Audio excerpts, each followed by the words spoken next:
Hello. 6 years తర్వాత ఒక satisfactory Sankranti అండి నాకు. అంటే లాస్ట్ ఇయర్ కూడా చాలా పెద్ద హిట్, కానీ అనుకున్నంత సాటిస్ఫాక్షన్ లేదు డిస్ట్రిబ్యూటర్ సైడ్ నుంచి కానీ వీటి నుంచి కానీ. కొంచెం 100% ఒక సాటిస్ఫాక్షన్ ఉంటుంది కదా సినిమా హిట్ అయితే. లాస్ట్ ఇయర్ చాలా మంచి సినిమా తీసాము, చాలా టెక్నికల్గా స్ట్రాంగ్ సినిమా తీసాం, కానీ అంత సాటిస్ఫాక్షన్ లేదు. ఈసారి మాత్రం ఆఫ్టర్ 2020 అలవై కుటుంబం ఉందో అంత సాటిస్ఫాక్టరీ సంక్రాంతి నాకు. దానికి ఇలాంటి సంక్రాంతి మళ్ళీ ఇచ్చినందుకు ఆడియన్స్కి ఐఎమ్ రియలీ గ్రేట్ఫుల్ అండి. ఆడియన్స్తో పాటు ఈసారి ఏంటో ప్రతిసారి నన్ను బాగా ప్రేమగా చూస్తున్న నా మీడియా కూడా ఈ సినిమా నాకు ఆడాలి అని చాలా గట్టిగా కోరుకున్నారు అందరూ. దానికి మీడియా కూడా చాలా థ్యాంక్స్ అండి. మీడియా అంతా ఒక్కొక్క స్టేజ్లో లాస్ట్ 6 monthsలో 2 సినిమాలు సరిగ్గా పర్ఫామ్ చేయనప్పుడు తర్వాత నుంచి ఇప్పుడు ప్రొడ్యూసర్ సర్కిల్లో కూడా ఇప్పుడు మా ఫ్రెండ్స్ కిల్లార్ సతీష్ గారు కానీ, సుప్రియ గారు కానీ, స్వప్నక్క కానీ, వెంకట్ బోయినపల్లి గారు, ఇలా మేము రెగ్యులర్గా తిరిగే వాళ్ళంతా, బాపీబాయ్ అందరూ కూడా ఖచ్చితంగా నాకు ఈ సినిమా ఆడాలని అదే ఫీల్డ్లో కాంపిటేటివ్ ఫీల్డ్లో ఉన్నా కూడా చాలా గట్టిగా అనుకున్నారు అందరు ఈ సినిమా ఆడాలి ఖచ్చితంగా మాకని. సో వీళ్ళందరూ బ్లెస్సింగ్స్తోనే యాక్చువల్లీ ఇంత హెవీ కాంపిటీషన్లో వచ్చినా విత్ స్టాండ్ అయ్యాం గట్టిగా. తర్వాత ఒక 72 hours నుంచి మా ఫ్యాన్ బాయ్స్ అంతా ఒకటే డ్యూటీ చేస్తున్నారు గ్రూపులు, సోషల్ మీడియా అంతా. ఫ్యాన్ బాయ్స్ అంటే మరి నా ఫ్యాన్ బాయ్స్ అలా అనుకోకండి, ఎవరి ఫ్యాన్ బాయ్స్ మీ అందరికి బాగా తెలుసు. సో మా బాయ్స్ అందరికీ చాలా థ్యాంక్స్. అసలు 72 hours నుంచి కంటిన్యూస్గా డ్యూటీ చేస్తున్నారు. ఇంకొక 1 week 10 days ఇలానే సపోర్ట్ చేయండి. పెద్ద రెవెన్యూస్తో ఎండ్ అవ్వాలి. మీకు ఎలాంటి రిటర్న్ గిఫ్ట్ ఇవ్వాలి, ఎంత రేంజ్లో ఇవ్వాలి అనేది నాకు బాగా తెలుసు. త్వరలో అన్నీ అనౌన్స్ చేస్తాము. తర్వాత మా డిస్ట్రిబ్యూటర్లు ఇప్పుడు రాజాసాబ్ లాగా మనశంకర్ వరప్రసాద్ గారు, చిరంజీవి గారు అలాంటి పెద్ద సినిమాలు వస్తున్నా కూడా, శిరీష్ అన్న అయినా, వైజాగ్ వీరనాయుడు గారు అయినా, భాస్కర్ రెడ్డి అని, నెల్లూరు భాస్కర్ రెడ్డి గారు, వెంకట్, కృష్ణా జిల్లా డిస్ట్రిబ్యూటర్స్ కానీ, ఓవర్సీస్లో సంజయ్ కానీ, అందరూ 2 పెద్ద సినిమాలు వస్తున్నా కూడా, నేను ఒక మిడ్ రేంజ్ సినిమాతో వస్తున్నా కూడా స్ట్రాంగ్గా థియేటర్స్ ఆ పెద్ద సినిమాలతో పాటు ఈక్వల్గా హోల్డ్ చేసి నాకు బాగా సపోర్ట్ చేసి నన్ను నమ్మి మిడ్ రేంజ్ సినిమాతో వస్తున్నా కూడా రాయలసీమలో ఇప్పుడు కుమార్ కానీ, శివ కానీ, వరదారెడ్డి కానీ, సురేష్ అని అన్ని చోట్ల స్ట్రాంగ్ థియేటర్స్తో హోల్డ్ చేసి మననే కొంచెం మంచి రెవెన్యూలు కనబడుతున్నాయండి 2 daysలోనే. ఇప్పుడు మా హీరో కానీ, చిన్మయ్ కానీ, హీరోయిన్ అంతా ఎక్సైట్ అయిపోతున్నారు 41 crores గ్రాస్ అని. అదంతా మా డిస్ట్రిబ్యూటర్లు మిడ్ రేంజ్ సినిమాని కూడా అంత గట్టిగా నన్ను నవీని నమ్మి అన్ని థియేటర్స్ హోల్డ్ చేశారు. దానికి చాలా థ్యాంక్స్ అండి డిస్ట్రిబ్యూటర్స్ అందరికీ. సారీ, నేను యాక్చువల్లీ సంక్రాంతికి సినిమా వేసి కొట్టాలనేది ఒక నాకు ఈగో. ఎందుకంటే ప్రతి ప్రొడ్యూసర్కి ముందు సంక్రాంతికి సినిమా పడి హిట్ అవ్వాలి, దానికి డిస్ట్రిబ్యూటర్ కమిషన్ వస్తే అది పెద్ద హిట్ అయితే అది ఒక చిన్న ఈగో సాటిస్ఫాక్షన్ కదా. సో అది మధ్యలో 2 సార్లు మిస్ఫైర్ అయినా ఈసారి దాన్ని 100% లేకపోతే 1000% సాటిస్ఫై చేసిన దానికి నాకు పూర్తిగా సపోర్ట్ చేసిన నవీన్కి వెరీ థ్యాంక్ఫుల్ యాక్చువల్లీ. ఎందుకంటే ఎప్పుడు సినిమా వచ్చి పోవటము, హిట్ అవ్వడం అని ఒక, కానీ సంక్రాంతి టైంలో వచ్చిన సినిమా ఇప్పుడు ఆడటం అనేది కొంచెం ఈగో ఫ్యాక్టర్ అయిపోతుంది ఎవరికైనా, ప్రొడ్యూసర్కైనా, డైరెక్టర్కైనా, హీరోకైనా అందరికి. ఎందుకంటే సంవత్సరం అంతా అది గుర్తుండదు సంక్రాంతికి వచ్చిన సినిమా అన్నట్టు లెక్కలో. సో అందుకని ఆ టైంలో హిట్ కొట్టడం అనేది చాలా ఇంపార్టెంట్ అందరికీ. సో నా ఈ 2026 జర్నీ సక్సెస్గా స్టార్ట్ అవ్వడానికి దానికి నాకు చాలా హెల్ప్ చేసిన నవీన్కి ఐఎమ్ రియలీ థ్యాంక్ఫుల్.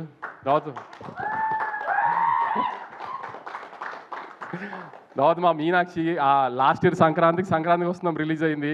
దాని తర్వాత నుంచి ఈ సినిమాలో పెట్టినప్పటి నుంచి నవీన్ తన మూడు ప్రకారం ఆన్ అండ్ ఆఫ్లో షూటింగ్ చేస్తాడు. నువ్వు ఏ సినిమా ఒప్పుకోవద్దు, ఎందుకంటే సడన్గా డేట్లు అడిగితే మళ్ళీ ఇబ్బంది అవుతుంది అని ఆపితాని పాపం ఏం సినిమా చేయనివ్వకుండా ఖచ్చితంగా సంక్రాంతికి హిట్ ఇస్తాం, నువ్వు టెన్షన్ పడకు, నువ్వు ఏం సినిమా రిలీజ్ లేదని టెన్షన్ పడకని. నువ్వు నాకు 1 year అంతా రిలీజ్ లేదు, ఇది రిలీజ్ తినేసేది బుర్ర నన్ను వెంకిని.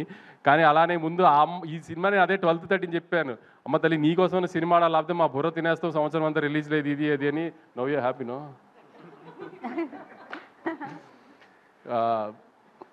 చిన్మయ్ మారి డైరెక్షన్ దగ్గర ఎక్కువ ఫీల్డ్లో ఉండేవాడు, కానీ క్రియేటివ్ స్పేస్లో సీనుల దగ్గర ఇదంతా చిన్మయ్తోనే డిస్కస్ చేసేవాళ్ళు. ఏమైనా డౌట్ ఉన్నా ఏదైనా నవీన్తో పెట్టుకుంటే ఏదైనా డిస్కషన్ మొదలు పెడితే ఒక చిన్న బిట్టు గురించి 2-3 గంటలు మాట్లాడతాడు. అంత ఓపిక ఉండేది కదా నాకు ఫోన్ పట్టుకుని మాట్లాడటానికి. అందుకని చిన్మయ్తో డిస్కస్ చేయాలి. చిన్న డౌట్లు ఉన్నా చిన్మయ్కి చెప్పి ఇది ఎడిటింగ్ కానీ లేకపోతే సీన్లో ఇది యాడ్ చేయడం కానీ ఇదే అది అని. Chinmay was very supportive last 1 year నుంచి. ఎందుకంటే నాకేం డౌట్ ఉన్నా తనకి చెప్పేవాడిని ఫస్ట్. సో ఆ సెన్స్లో ఆల్మోస్ట్ నాకు తను డైరెక్టర్ సినిమాకి. మారి ఎక్కువ ఫీల్డ్లో ఉండేవాడు, ఫీల్డ్లో పెద్ద నేను వెళ్ళి వాళ్ళని అడిగేదే ఉండదు కాబట్టి ఆవిడ్ రూమ్లో ఉన్నప్పుడు ఎక్కువ డౌట్లు తను అడిగేవాడిని. సో తను కూడా అసలు నేను అదే చెప్పాను, ఈ సినిమా హిట్ అయితే నేనే లాంచ్ చేస్తాను సినిమా, నేను డైరెక్టర్ కానీ. తర్వాత నేను ప్రీ రిలీజ్ ఇంటర్వ్యూలో మన గ్రేడాంధ్రమూర్తి గారికి ఒక ఇంటర్వ్యూ ఇచ్చినప్పుడు నేను చెప్పాను, నేను లాస్ట్ 2 సినిమాలు సరిగ్గా ఆడలేదు కాబట్టి ఈ సినిమా నేను రిస్క్ తీసుకోదలుచుకోలేదు, అందుకే త్రివిక్రమ్ గారిని ముందే ఇన్వాల్వ్ చేసి సినిమా చూపించాను. త్రివిక్రమ్ గారు చాలా కాన్ఫిడెంట్గా సినిమా బాగుందని చెప్పారు. ఇది అంటే అవునా త్రివిక్రమ్ గారు స్టాంప్ పడిపోయిందా అని ఆయన స్టైల్లో ఏదో కాంట్రవర్సీ లాగడానికి ట్రై చేశారు. త్రివిక్రమ్ గారు సినిమా చూశారు, బాగుంది అని చెప్పారని నేను చెప్పిన తర్వాత త్రివిక్రమ్ గారు స్టాంప్ వేస్తే ఎలాంటి రిజల్ట్ ఉంటుందో చూశారు కదా ఇప్పుడు. సో మూర్తి గారు దాన్ని అడిగింది సెన్స్ వేరే సెన్స్లో అడిగారు కానీ నేను అంత కాన్ఫిడెంట్గా చెప్పాను. అందుకే త్రివిక్రమ్ గారు చూసింది చిన్న మేము అనుకున్నాయని చూసి త్రివిక్రమ్ గారికి లేదు ఖచ్చితంగా ప్రాబ్లం ఏం లేదు అనుకున్నాము అని చెప్పింది. అందుకే త్రివిక్రమ్ గారు స్టాంప్ వేస్తే నాకు అంత ధైర్యం సినిమా మీద.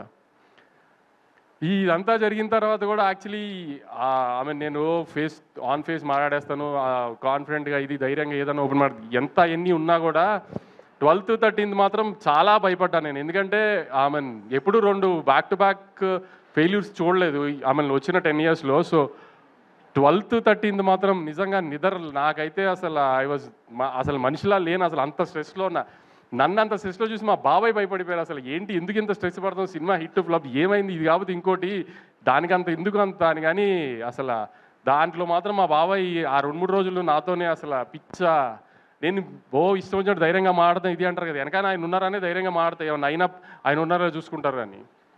సో మీరు అందరూ అనుకుంటారు ఏదో సినిమా రిజల్ట్ హిట్ ఫ్లాప్, కానీ కొంతమందికి మాత్రం అది కొంచెం గట్టిగా తగులుతుంది హిట్ ఫ్లాప్లు. అలాంటి దానికే కొంచెం ఎక్కువ స్ట్రెస్ అవుతాం.